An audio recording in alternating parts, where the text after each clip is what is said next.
गोरक्ष, मी तुझीच वाट बघत होतो. बघ, भोजन झाल्यावर मी हातही धुतले नाही. गुरुवर, तुम्हाला भाजणीचे वडे खायचे होते ना, ते मी आणले आहेत.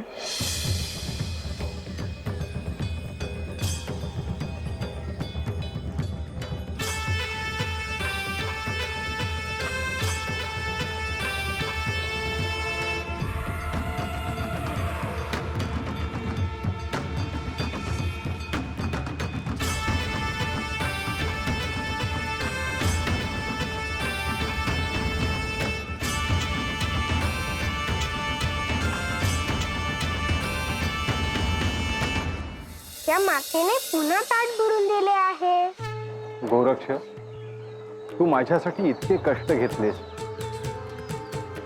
मी तुझ्यावर प्रसन्न आहे.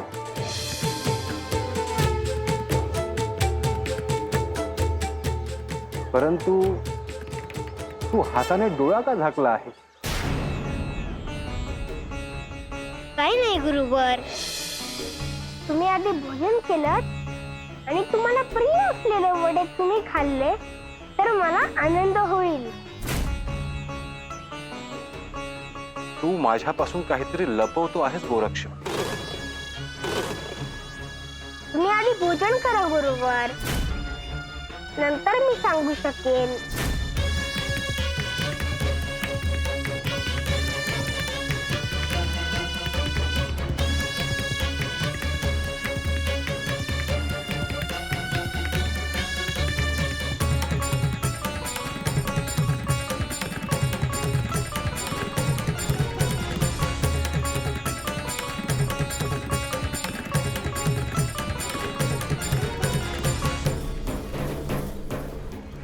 गोरक्ष, बाळ इकडे ये.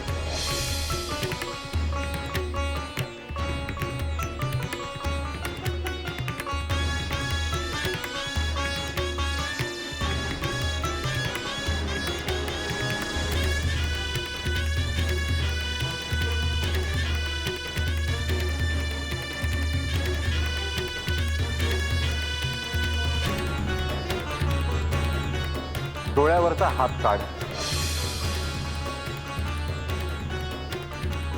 पण गुरुवर, तुम्ही आधी भोजन का नाही करत?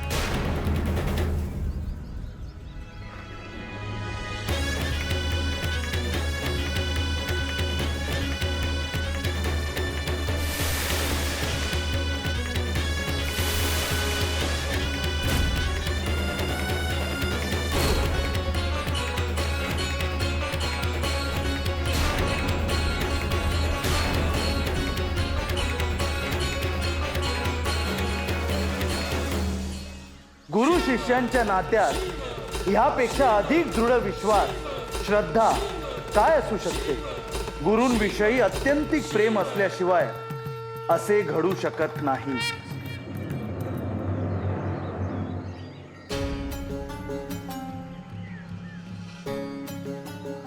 गोरक्ष, डोळ्यावर हे वस्त्र का बांधले आहेत?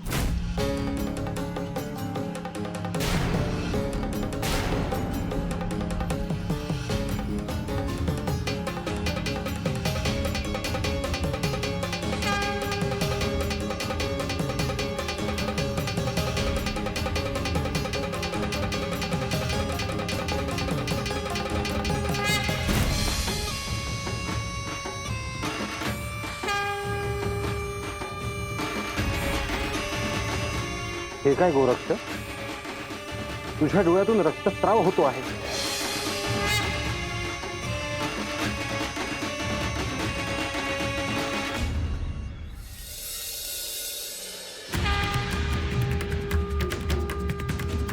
गोरक्ष, आणि हे हातात काय आहे?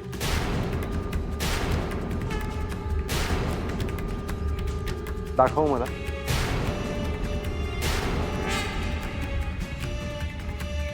गोरक्ष, दाखव बघू.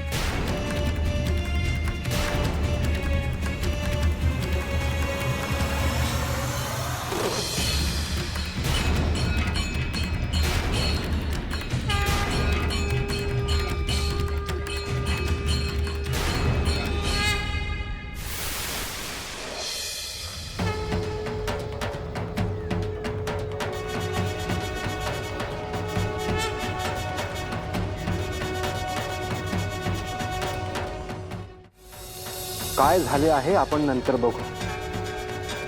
आधी ते बुबुळ माझ्या हातात दे.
भस्मांकित शिव स्वरूप ललाटी शोभत त्रिपुंड सिद्ध योगी वितरागी धग धगते तेज कुंड सज्जनासी संजीवन दुरितांचे निर्दालन जगदोद्धारास्तव जणू प्रकटति नवनारायण सृष्टीच्या स्पंदनात काळाच्या मंथनात दुम दुम तो दुम दुम तो दुम दुम तो दुम दुम तो एकनाद व्यापुनी त्रिभुवन अलख निरंजन अलख निरंजन अलख निरंजन हो आदे अलख निरंजन अलख निरंजन अलख निरंजन हो अलख निरंजन अलख निरंजन अलख निरंजन हो आदे अलख निरंजन अलख निरंजन अलख निरंजन हो अलख निरंजन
पुन्हा पहिल्यासारखे दिसू लागले आहे.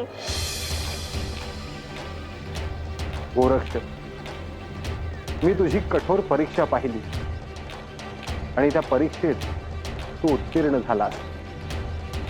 परीक्षा सुरू असताना तू ज्या कष्टातून जात होता ते मला दिसत होते, परंतु गुरुपदावर असल्यामुळे मला तुझे सहाय्य करता आले नाही. तुझ्या प्रसंगातून गेला आहेस ते मी माझ्या अंतर्दृष्टीने पाहिले आहे. तुझे आपल्या गुरुविषयी इतके प्रेम, श्रद्धा, निष्ठा ही अभूतपूर्व आहे. केवळ गुरु आदेश पाळण्यासाठी तू इतका त्याग केलास, इतकी वेदना सहन केली. मी तुझ्यावर खूप प्रसन्न आहे गोरक्ष. परंतु तुझ्याकडे ज्या स्त्रीने डोळा मागितला तिने असे का केले हा मला प्रश्न आहे. हे गुरुदेव, माझी आपल्याला एक विनंती आहे. ज्या मातेने माझा डोळा मागितला त्या मातेवर न रागवता तिला क्षमा करून द्यावी. गोरक्ष, तुझ्याशी जे वाईट वागले त्यांच्याविषयी जी तुझ्या मनामध्ये करुणा आहे ते बघून मला आनंद झाला.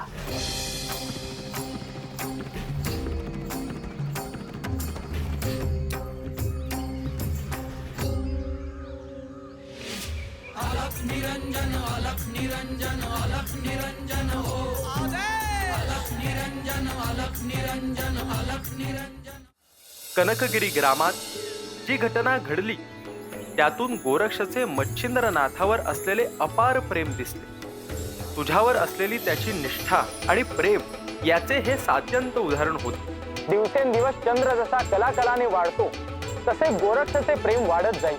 त्यासाठी गुरु हेच सर्वस्व होऊन जाईल.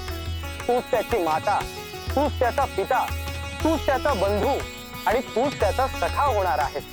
तुझ्याशिवाय त्याचे मस्तक कोणासमोरही झुकणार नाही. गोरक्षसाठी तूच देव आणि तूच सर्वस्व आहे. हे सगळे कुठे घेऊन जायचे हे मच्छिंद्र तुझ्या हातात आहे. कारण अपार प्रेम ही साधनेत बाधा आणते.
गोरक्ष, तू माझ्यासाठी सकाळपासून वणवण फिरतो आहे. मध्यान्ह होऊन गेली. तुला भूक लागली असेल.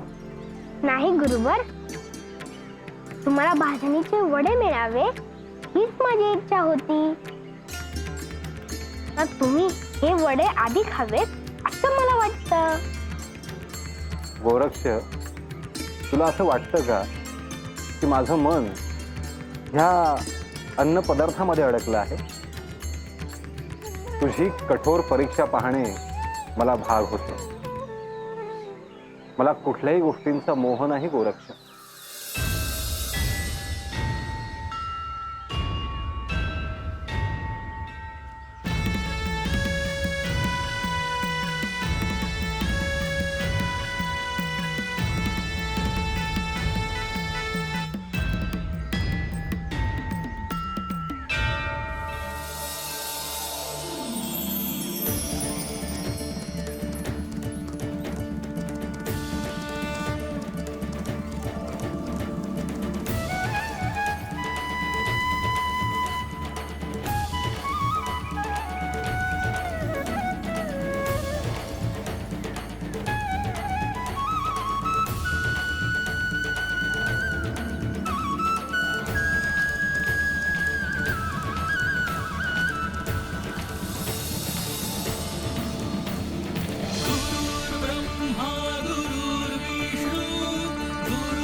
गोरक्ष, आता ह्या कनकगिरी गावातून आपल्याला निघायला. जशी आपली इच्छा गुरुदेव. गोरक्षने आपल्या गुरूंसाठी स्वतःच्या हाताने डोळा काढला, म्हणून या गावाचे नाव भविष्यात लक्षात ठेवले जाईल.